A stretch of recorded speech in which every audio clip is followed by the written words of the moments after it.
Hi everyone, I'm Michelle Kelly. Welcome to Being the Change. I'm going to get started by reciting my inspiration. Our deepest fear is not that we're inadequate. Our deepest fear is that we are powerful beyond measure. It is our light, not our darkness, which most frightens us. We ask ourselves, who am I to be brilliant, gorgeous, talented, and fabulous? Actually, who are you not to be? You are a child of God. Your playing small does not serve the world. There is nothing enlightened about shrinking so that other people will not feel insecure around you. We are all meant to shine as children do. We were born to make manifest the glory of God that is within us. It is not just in some of us, it is in everyone. And as we let our own light shine, we unconsciously give others permission to do the same. As we are liberated from our own fear, our presence automatically liberates others.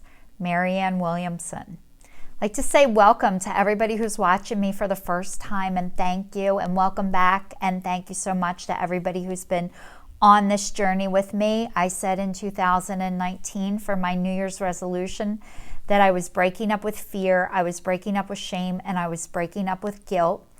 And I was reporting back with a weekly video and letting you know that it wasn't breaking up with me, and now it is breaking up with me. And I feel like once I said that out loud, it comes with a responsibility. Like, I'm trying to get my words to match my actions, which for a long time they did not match, and I didn't even know it. And so what I've said and shared is that I'm working on having my words match my actions, which if I am the one who said I'm breaking up with fear, shame, and guilt, that I can no longer live in situations that are not good for me. And last week I was talking about energy, and that is something that I feel from other people. And I wasn't the kind of person that needed physical evidence and proof, like book proof. And the people that I was attracted to needed like evidence, like prove it, like show me a book or show me a scientific, like prove this is happening. And I go by feeling. I feel when things are not right, and I can't prove it. And I'm learning that I don't have to. And the people that make me feel like I need to prove myself to are not healthy people for me to be around. And I want to share with you guys because this is so huge for me. So I've operated out of fear my entire life. It was second nature, and I didn't know I was doing it. I didn't know any of this why I was in it.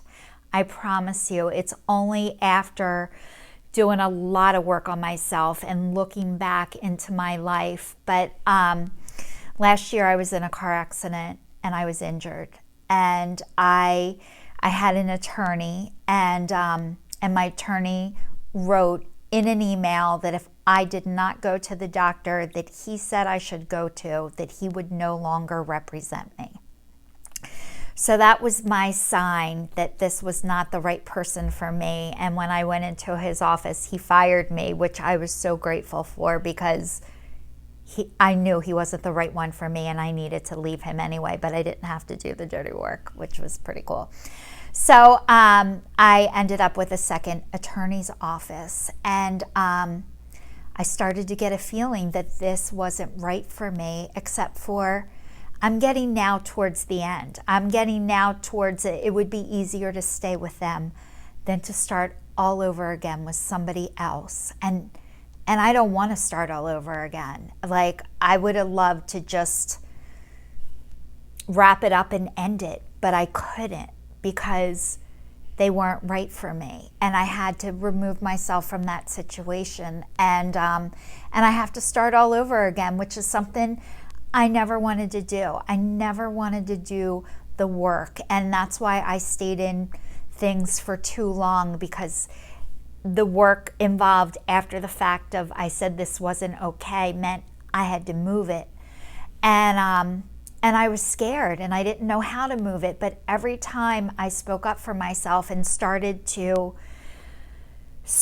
do the work, that's what makes me feel good about myself, is I am capable. I can take care of myself, and I'm doing a lot better than I think I am.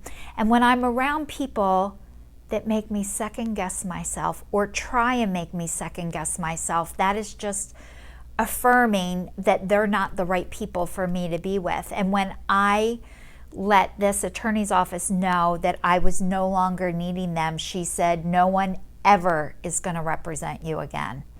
So like, having people intimidate and threaten me is not a way for me to stay in a situation. Actually, that is a red flag and a warning. And I need to listen to that. And it's so funny, this morning when I got up and knew I needed to do this, a song by the Beatles was playing on the radio.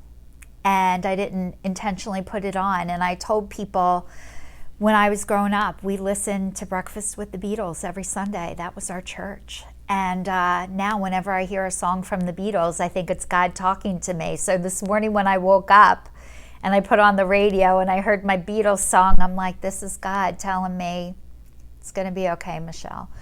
So learning to follow through after I get the feeling, it took a long time for that to connect.